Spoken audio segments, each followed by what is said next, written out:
Hey guys, we're looking at another one of Hasegawa's 112 skill, yeah. That again.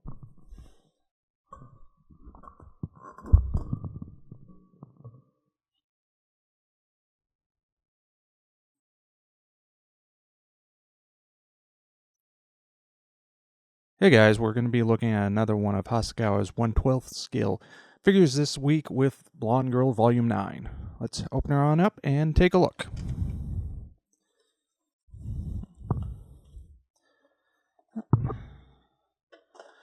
So, Hasegawa continues their trend of well packaging on their figures, so you should hopefully not have to worry too much about breakages in transit.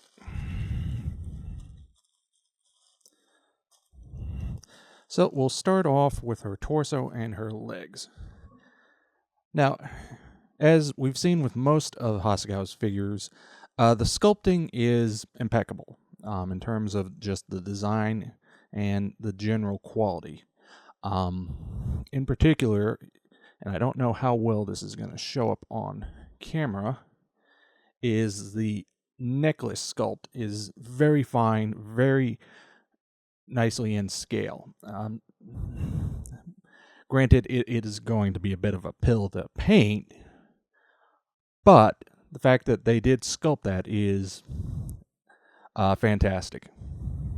And similarly, and I do say this thankfully, the straps on her dress are also very fine and thankfully not broken, as they are thin and I could see them easily being broken. So I would say that is an area to be careful with.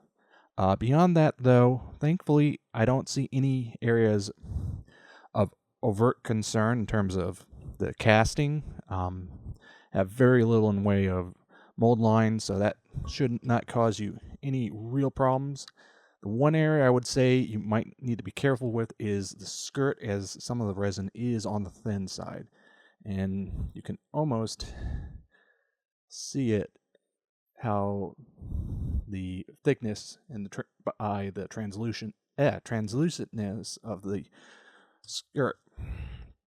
Now, moving on to the legs, much the same, and similarly, the straps on her shoes are also very finely cast and in good quality there. And similarly with the toes, that's another area where if there's any type of issues with the molds, that's an area that's going to show up in first. And much like the torso, no real mold lines, and they were smart with their positioning of the pour points on it, so that cleanup should be relatively simple and easy.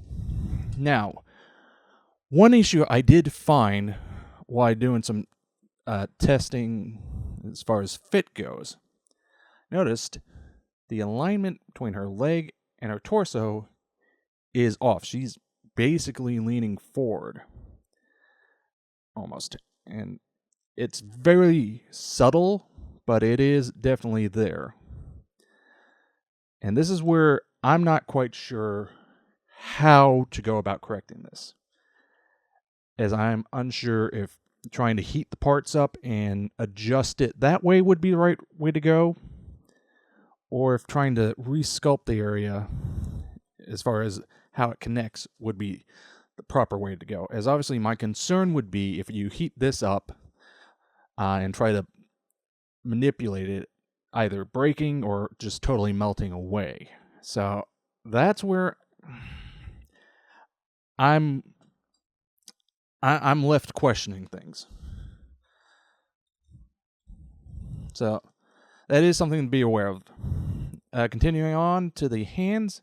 Now, this is one area this could just be me seeing things visually that are off, but I swear it seems like her hands are just like that much underscaled for the figure.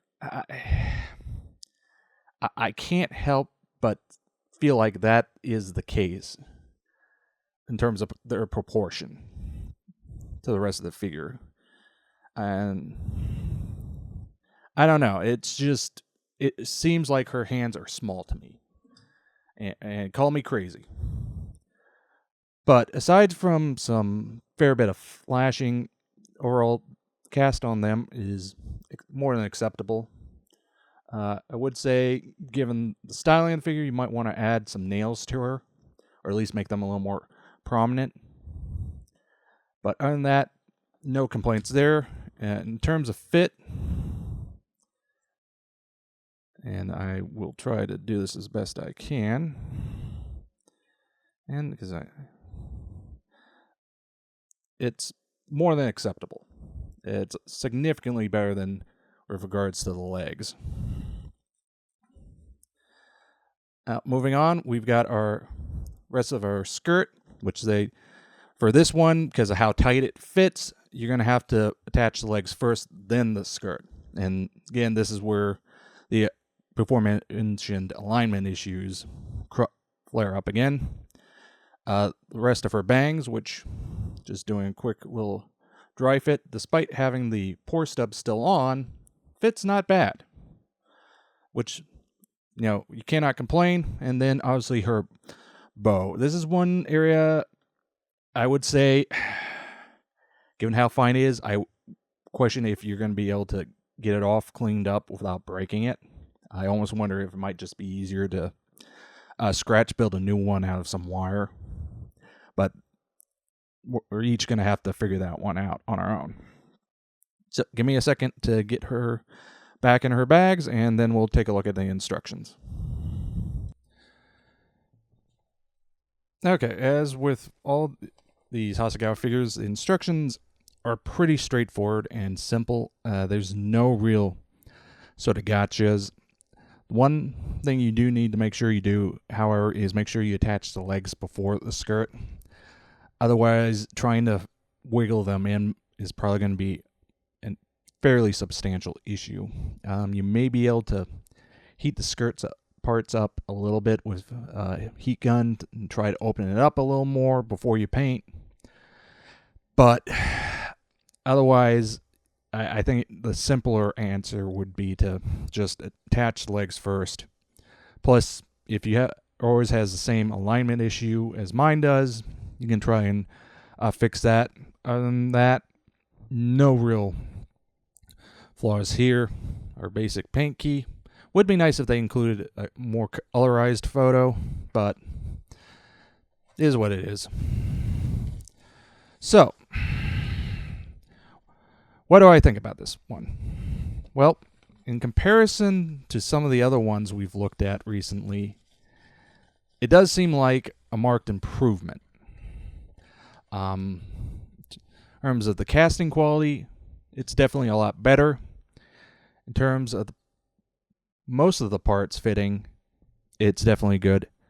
The one issue, and this could just be I got a bad copy, entirely possible. No, that is the nature of resin. That alignment issue between the legs and the torso. That, to me, is going to be a bit of an issue that it's going to be difficult to fix. But other than that, I mean, she's definitely one of the higher-end ones, I would say.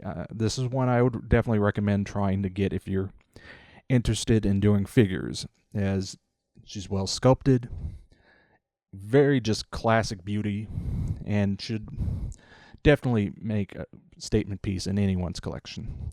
So that was a look at Hasegawa's 1/12 scale Blonde Girl Volume 9. Excellent figure kit, but definitely go into it prepared to do a little work. So until next time.